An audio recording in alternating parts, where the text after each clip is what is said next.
Aling tapat ngayon at napadaan ako dito sa may kalsada. Nakita ko ang pamilyang ito, may dala-dala silang kalamansi pero parang wala silang benta. Kaya lumapit na ako guys kasi may dala din akong pagkain para i-share sa kanila. Kuhan ko ba kung bakit pero may puso talaga ako para sa mabinay kanila. pa ni sila guys, no? Gadalag mga kalamansi, no?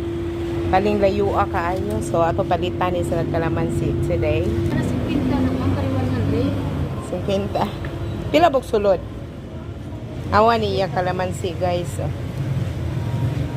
Ano bata? Kaliwa, nagtulog pa rin. So guys, salamat as Ginoong despite sa ilang situations layo kaayo sa, but then they were here to sell this kalamansi. Diba? Namaligya jud sila kalamansi. Wala sila nagpakalimos pero namaligya sila, which is mo po dapat naton tularan, especially kung mga ligon muglawas, no? Dili mo mamali